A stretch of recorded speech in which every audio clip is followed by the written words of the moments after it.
The only thing I wanted at that moment is to have killed myself. Then I see two little birds, and I stone them. I took the little birds, opened them, and tore them to pieces. That was after my rape. I was very sorry. I don't know how I did it. Hello, everyone, and welcome back. I'm incredibly excited to have you here. Today, we're diving into the thrilling world of true crime stories, where mysteries are unraveled, secrets are exposed, and justice is sought. If you have a fascination for real-life mysteries and the human psyche, you've come to the right place.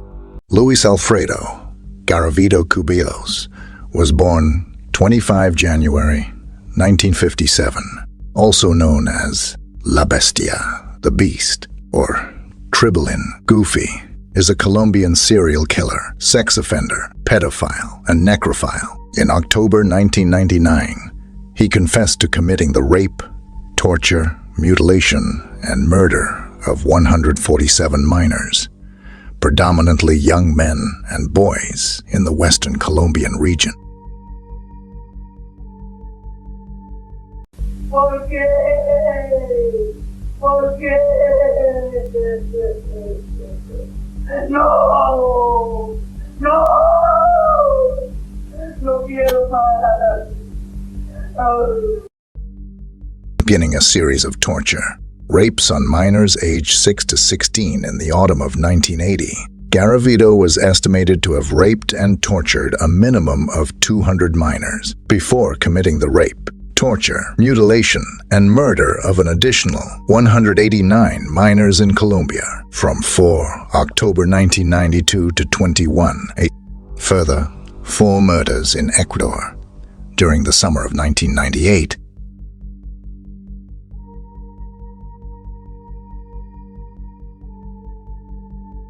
Apprehended on 22 April 1999 for the attempted rape of 12-year-old John Ivan Sabogal, Garavito was held under suspicion for several months until he confessed on 28 October 1999. The court ruled that Garavito should serve sentences totaling 1850, 3 years and 9 days in jail.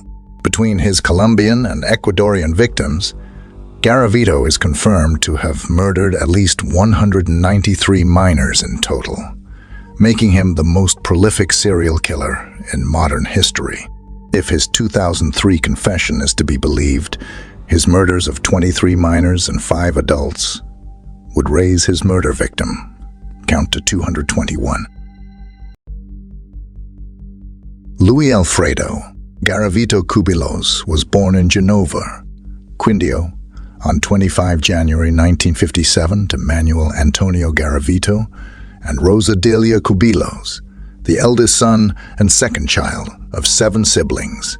He had 3 brothers and 3 sisters. Garavito alleged his father to be adulterous, drunken, macho, very strict, and often physically and emotionally abusive to him throughout his childhood, and described his mother as a violent woman who gave him little affection and care as a child. Due to the ongoing armed conflict in Colombia at the time, the family relocated to Ceilán, Valle del Cauca, in the north of the department, before Garavito entered primary school.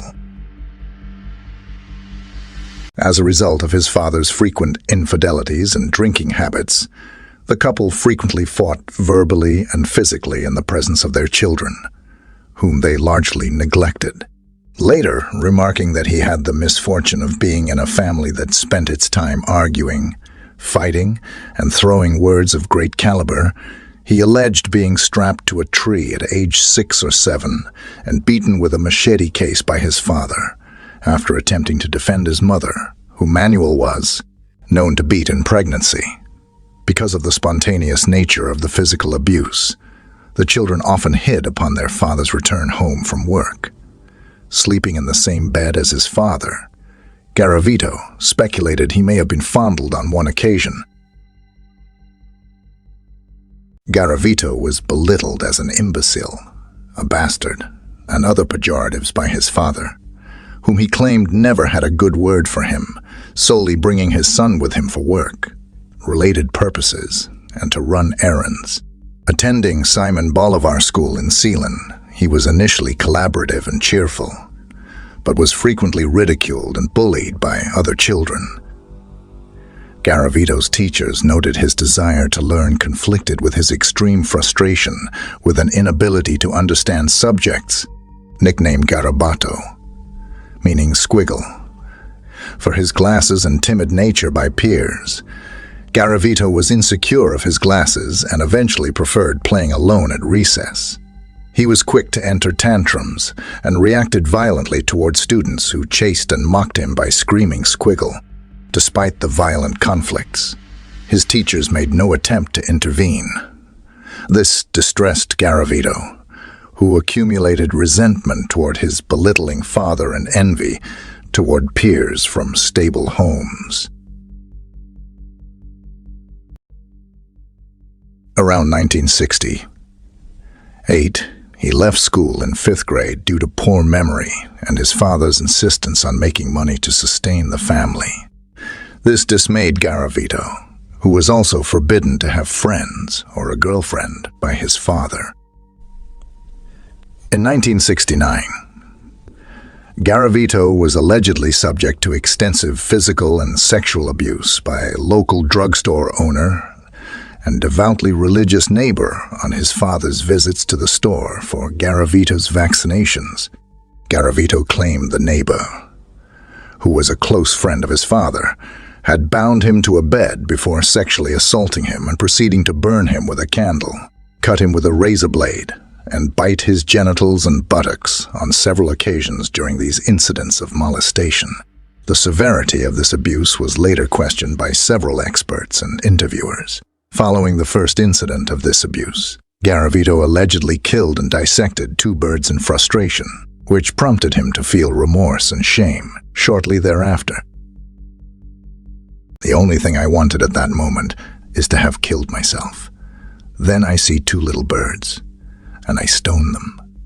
I took the little birds, opened them, and tore them to pieces. That was after my rape. I was very sorry. I don't know how I did it.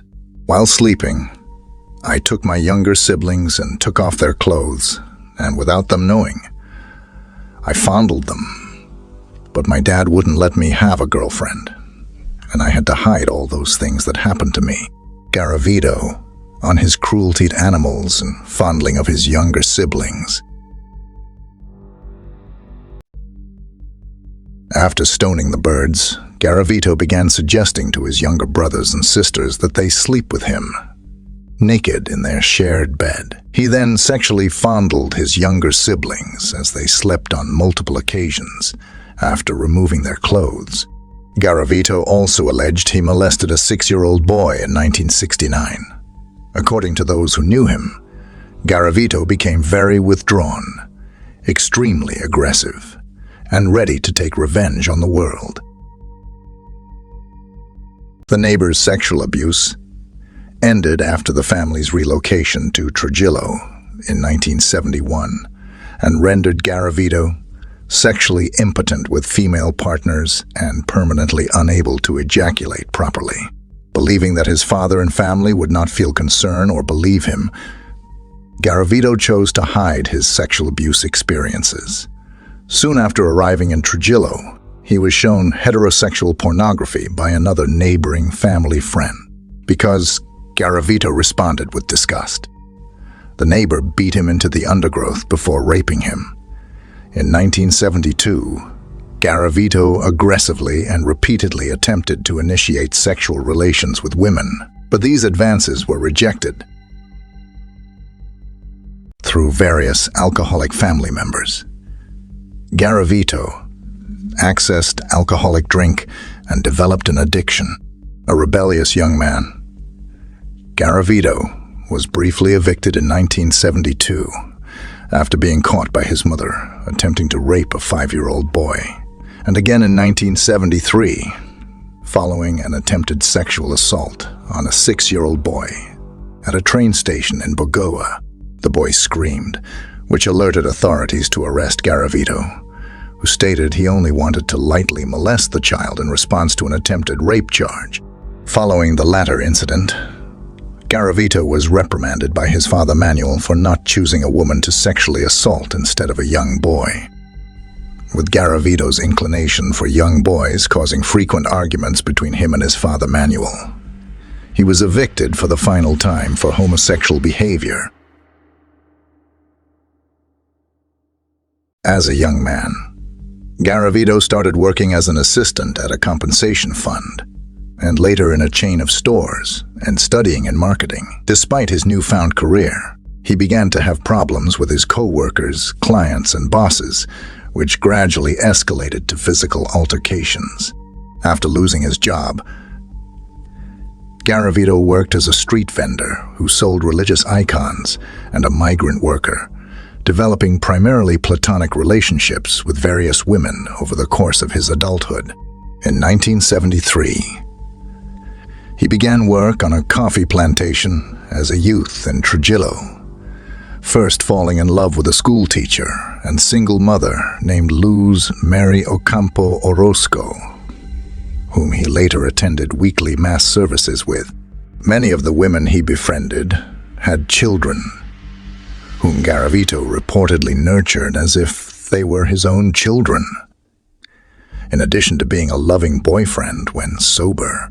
His companions likewise described him to be amicable, despite his notably violent temper and occasional drunken states in which he vowed to murder his father. While drunk, Garavito was physically abusive toward his girlfriends, as well as increasingly jealous, controlling, and belittling.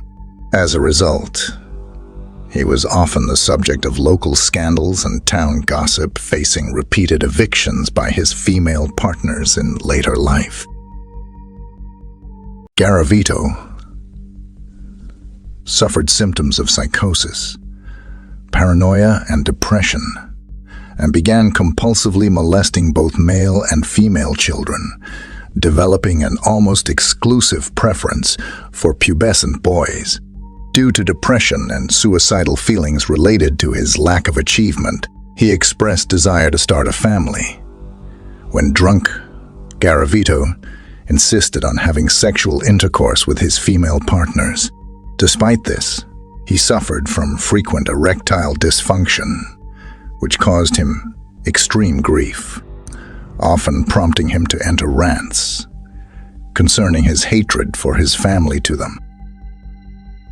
Garavito gradually developed alcoholism and began participating in Alcoholics Anonymous meetings in 1978. Garavito also converted to the Pentecostal faith and worked as a store clerk, where he had again met his first girlfriend, Luz Mary.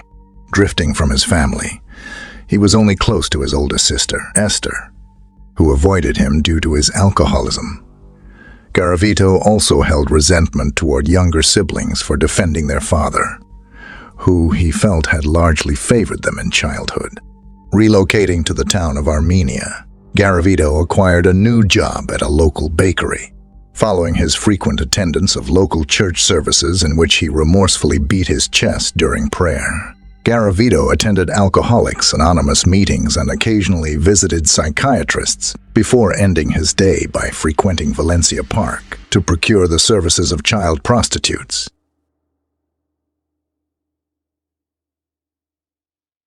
After allegedly provoking a fight with his co-workers, Garavito's employment at the bakery was terminated. He subsequently attempted suicide. Following this failed attempt, Garavito sought psychiatric care at the San Juan de Dios Hospital and was repeatedly hospitalized throughout the spring of 1980, where he expressed a desire to die over a belief that his life was worth nothing. He was primarily treated for his diagnosed depression, in spite of evident psychosis and bulimia. He was, however, prescribed antipsychotic medication, intent on being truthful with the psychiatrist. Garavito stated he wanted to have children, before misdirecting this statement into implying he wanted to start a family. Fearful of consequences, Garavito chose not to inform the psychiatrist of his pedophilia or his sexual impotence with female partners. Following his crimes, he wrote the name of the molested child in a blue notebook and prayed for them while pacing his room, fervently beating his chest while naked in a ritual-like fashion.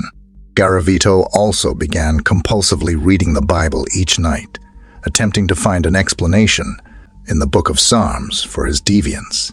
Despite this, Garavito developed an avid interest in esoteric study, tarot readings, and Satanism. Lelevans, he would visit palm readers and other occultic practitioners before concluding they also knew little regarding the occult, aided with bouts of depression and guilt from his crimes. Garavito suffered nightmares about his victims, waking up in tears before entering fits of hysterical laughter as he remembered the pleasure received from their pain. Discovering Adolf Hitler's book Mein Kampf, Garavito became fond of Hitler upon discovering similarities in their early lives, homosexual experiences, and years spent in vagrancy. This fondness developed into idolization, expressing admiration for Hitler, mass graves of the Holocaust, stating that he liked the concentration camps. On 25 January 1984, Garavito was housed under psychiatric care for 33 days. Following a mental breakdown, he was prescribed antipsychotic medication and referred to psychototic medication and referred to psychotherapy for his depression. After obtaining a permit to leave on 28 February 1984, Garavito fled to Pereira, where he immediately molested, burned, and bit 2 children in the sector of Gethsemane before leaving their photographs with his older sister. When the children publicly identified him, Garavito fled the city. He then resumed storing scalpels, candles, and razor blades in plastic bags for future victims. Having molested and tortured more than 100 children by this period, Garavito was briefly detained for stealing jewelry from a friend. Wait.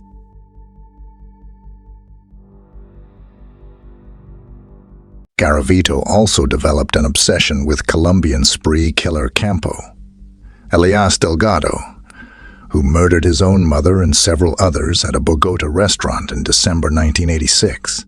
Garavito admired the national attention it received and wished to emulate him as he and others noted it on television at a bar.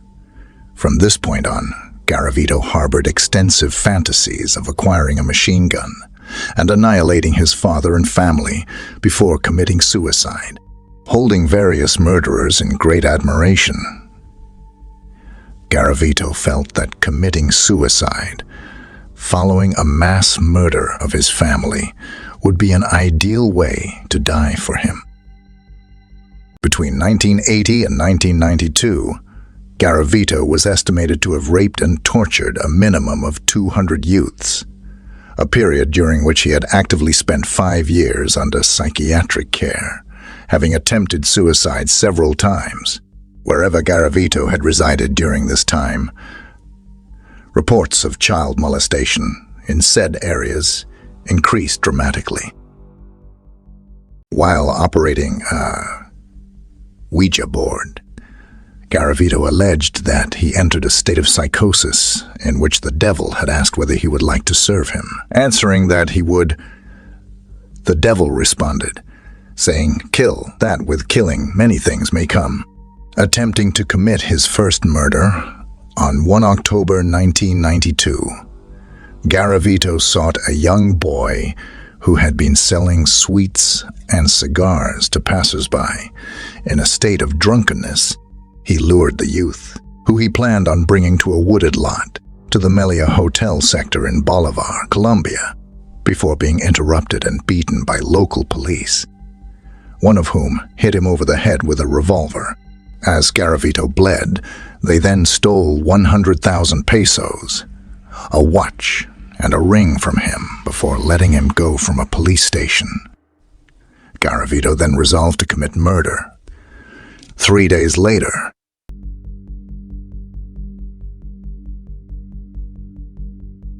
committing his first murder of a boy named Juan Carlos on 4 October 1992. Garavito began wearing various disguises in order to evade identification and arrest. Known locally as Goofy, a generous man who gave to children in Trujillo, locals went out of their way to keep documents for Garavito. For years, Garavito documented his crimes by tickets, receipts, clothes, and identity cards of victims in a black cloth suitcase. Garavito left the suitcase with his sister Esther before giving it to Luz Mary.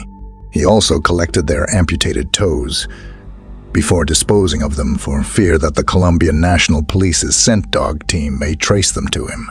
In June 1996, Garavito complained to Luz Mary of losing his temporary job as a salesman for air fresheners, begging for a place to stay in exchange for food and financial relief.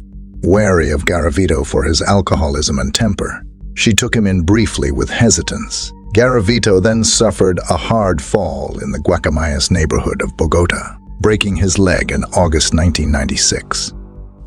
Stricken with pain, he resided temporarily with a man before begging his girlfriend Luz Mary to let him stay at her residence again. Restricted by having to use crutches, wear a neck brace, and a cast, Garavito resorted to begging on the street for the 2 months he resided with her. Toward the end of Garavito's crime spree, he drifted through Western Colombia as a homeless drifter, wary of murdering minors who he felt were much too easy to lure. Garavito developed plans to eventually commit a mass murder in which he would kidnap several adults and murder them as he attracted the attention of journalists, possibly dying in the frenzy. Nevertheless, Garavito was detained for the attempted sexual assault of 12-year-old John Ivan Sabogal before being able to perform this mass murder on 22 April 1999. Toward the end of Garavito's crime spree, he drifted through Western Colombia as a homeless drifter, wary of murdering minors who he felt were much too easy to lure. Garavito developed plans to eventually commit a mass murder in which he would kidnap several adults and murder them as he attracted the attention of journalists, possibly dying in the frenzy. Nevertheless, Garavito was detained for the attempted sexual assault of 12-year-old John Ivan Sabogal before being able to perform this mass murder on 22 April 1999. The victims were almost exclusively boys, though Garavito has also been noted by local media to have molested and murdered female victims. In addition to his 172 initial charges of murder, Garavito also confessed to 28 more murders in 2003, of which 5 were adult. All adult victims were thought to have been killed to rid Garavito of potential witnesses rather than to fulfill personal fantasy. Garavito was also said to have operated in Ecuador during the summer of 1998, when he murdered 14-year-old Abel Gustavo Lor Velez, a local shoe shiner and paperboy, on 20 July 1998, and 12-year-old Jimmy Leonardo Palacios and Chundia in Chon, Ecuador. Both boys were from poor families and disappeared at noon. Garavito was subsequently spotted at an all-girls school in Santo Domingo, Ecuador, before fleeing Ecuadorian authorities who had been setting up an operation to catch him there. They found 2 corpses, one of whom was a young girl who had been raped, tortured, murdered, and discarded in similar fashion to that of Garavito's modus operandi. Marked for his thick Colombian accent, locals spotted a foreign drifter begging for money in July and August of that year. In addition, Garavito also stated that he had allegedly committed murder in Venezuela. According to Garavito, he primarily targeted children of humble background who were working class, homeless, peasants, or orphaned. Claiming to feel a force within that compelled him to kill, Garavito would look for children and lure them away by bribing them with small gifts such as money, candy, or odd jobs. He typically abused thin children with soft features, fair eyes, hair, and/or complexion that he deemed innocent looking. Born and raised in the largely Spanish, descended Paisa region of Colombia. Garavito knew where to find victims that fit his criteria. Terrified of the dark, he would approach them in broad daylight in public places, ranging from the countryside to crowded city streets. Garavito also drank brandy near school zones on evenings to wait for unknowing children. He offered easy work for money and even disguised himself as various characters, ranging from a Catholic priest to a school teacher to an elderly man, to more effectively lure victims. To prevent suspicions about his activities from developing, Garavito would change his disguise often. Once he had the trust of a child, Garavito typically walked to a secluded spot or mass grave site with the victim, encouraging them to talk about their personal life until they were tired and vulnerable, which then made them easy to handle. After sipping about half a bottle of brandy, Garavito bound the children, intimidating them with a knife as he fondled and sometimes masturbated over them. According to Garavito, he made a pact with the devil, and satanic rituals were also incorporated into the murders of the children, who were apparent blood sacrifices. The children were often molested and tortured simultaneously for prolonged periods, with methods ranging from being stabbed with a screwdriver in the buttocks, hands. The children were often molested and tortured simultaneously for prolonged periods, with methods ranging from being stabbed with a screwdriver in the buttocks, hands. Garavito's climax would occur when he had decapitated the child alive or cut the throat as he finished before leaving the severed genitals in the mouth of the decapitated head. Necrophilia with the victim's corpse was also occasionally involved in the crimes, sometimes prematurely, as Garavito could only achieve orgasm by beating and stabbing his victims during intercourse. The bodies of the children were all found completely naked, bearing bite marks and signs of anal penetration. Containers of lubricant were found near the bodies, along with empty bottles of the cheapest brandy in Colombia. Most corpses showed signs of prolonged torture. Garavito was picked up by the local police just a few days later on an unrelated charge of attempted rape against 12-year-old John Ivan Sabogal. On 22 April 1999, Garavito was drinking brandy in the evening when he encountered Sabogal selling lottery tickets in the city of Villavicencio. Introducing himself as Bonifacio Morera Liscano, a local politician, Garavito proceeded to seize Sabogal with a knife before threatening the child into silence. Pretending to hug Sabogal, Garavito escorted him into a taxi before forcing him to climb a barbed wire fence that led to a secluded hillside. At this location, Garavito proceeded to bind Sabogal while repeatedly screaming, "Am I a sadist?" He then taunted the child with the blade, shouting various obscenities as he masturbated over him. A homeless 16-year-old had been close enough to hear the struggle between Garavito and the child. The teen began to curse and throw stones at Garavito. Garavito chased the teenager with his dagger. Both the boy and the teen fled to the Rosa Blanca farmhouse, located on La Coralina Road in Villavicencio, where they were met by a 12-year-old girl, Garavito.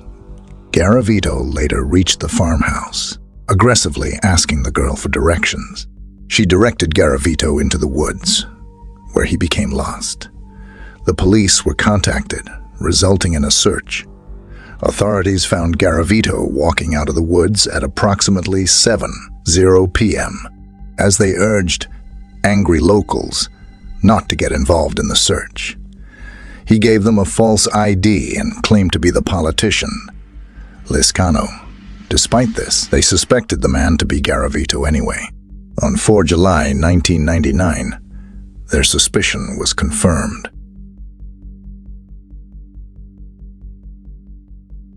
For Colombia's Justice Department, Garavito's confession was not enough. Garavito had an eye condition that was rare and only found in men. In a particular age group, his glasses were specifically designed for his unique condition. These particular glasses were found at a crime scene. Garavito also left behind bottles of brandy, his underwear, and his shoes.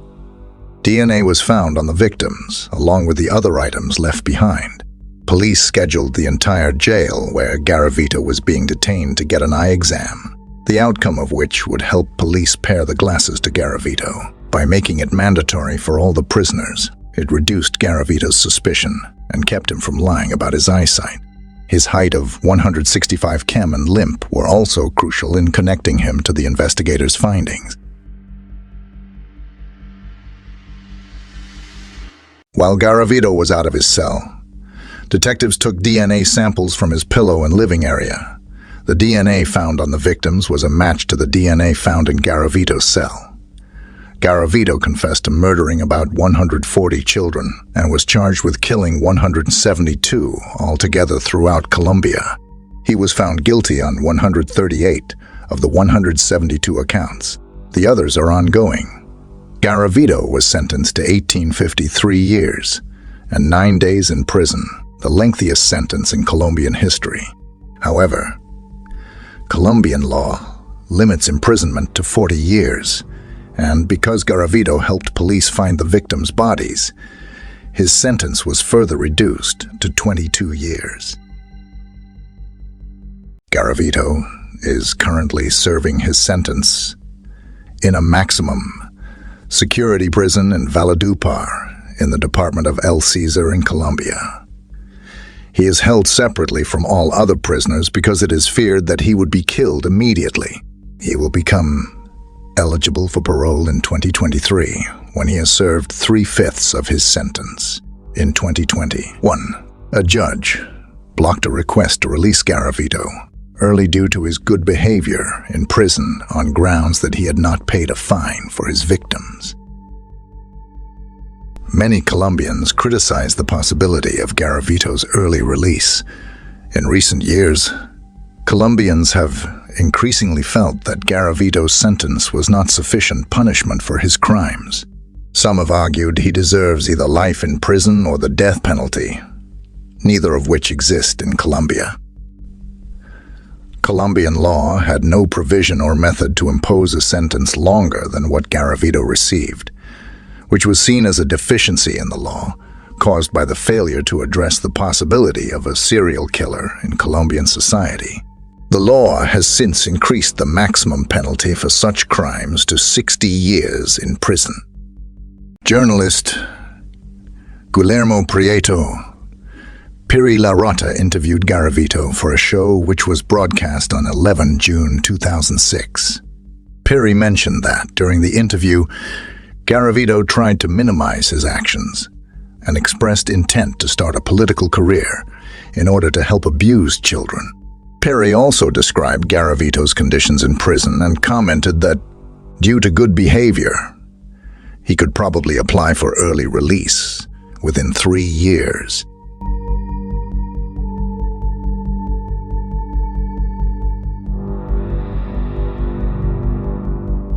A crime is a crime. It will never have a reason or an excuse, but the reasons for criminal behavior are complex and multifaceted, often varying from case to case. While it is not possible to provide a definitive answer that applies universally, several factors can contribute to the commission of a crime.